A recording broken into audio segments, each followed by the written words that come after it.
Олон улсын сансрын нислэгийн түүхэнд ховор ажил мэргэжлийн түүхтэй нэгэн хүн эх 4-р сард сансарт нисэх гэж байна.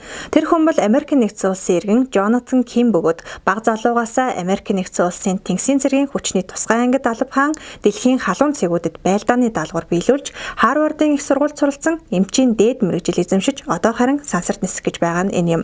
Ким Калифорни мужийн Лос Анжелес хотод Өмнөд Солонгосоос цагаачлан ирсэн айлд 1984 онд төржээ. Дунд сургуульд байхдаа спортоор идэвхтэй хичээллэн усан полоогоор өндөр амжилт гаргаж байв. Багадаа тэрээр маш жижиг аймхай хүүхэд байснаа хэвлэлд өгсөн ярилцлагадаа дурдсан байдаг. Өмнөд Солонгосын Чусан элбүү сонины бичснээр Лос Анжелест архины дэлгүүр ажиллаулдаг Кимийн аав эхнэр 2 хүүгээ дарамтлагдаг байсан бөгөөд гэрээхэндээ буу гарган танхаарч байгаад цагдаагийнханд буудуулж нас барсан байна. Джонатан хүү дунд сургуулаа дүүргээд Тэнгисийн цэрэгт саналаараа элсэж тусгай ажилтан бэлтгэх 2 жилийн курсэд суралцаад Тэнгисийн цэргийн тусгай хүчний ангид элсжээ. Улмаар ойрхит орнуудад 2 удаа томилогдсон ажиллахдаа 100 гаруй тусгай ажиллагаанд оролцсон эмч, мэрэгэн буудагч, чиглүүлэгчийн үүрэг гүйцэтгэв.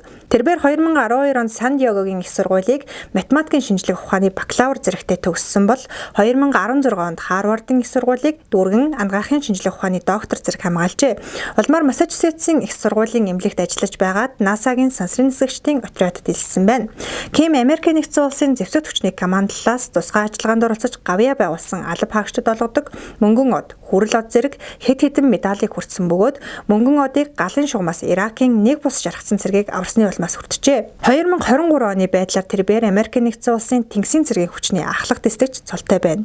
Ким 2017 онд НАСА-гийн сансрын нисгэгчдийн сонгон шалгаруулалтанд 13800 хүн оролцсон шалгалт өгөхөд шилдэг 12 шалгаран тэнцсэн юм. Улмаар шат дараатай бэлтгэл сургуулилтанд хамрагдсны үр дүнд 2024 оны 8 дугаар сард НАСА-гаас албан ёсоор зарласнаар 2025 оны 4 дугаар сарын 8-нд сансарт нисэх багийн бүрэлдэхүүнд багтсан билээ. Олон улсын сансрын нислэгийн станцад ажиллах Expedition 73-ны 72 багийн бүрэлдэхүүн тэрээр Оросын сансрын нисгэгч Алексей Зубрицкий, Сергей Режников нартай хамт Союз МС-27 хөлгөөр хөөрнө. Энэ жил 41 нас хүрч буй Ким их нэртэй 3 хүүхэдтэй.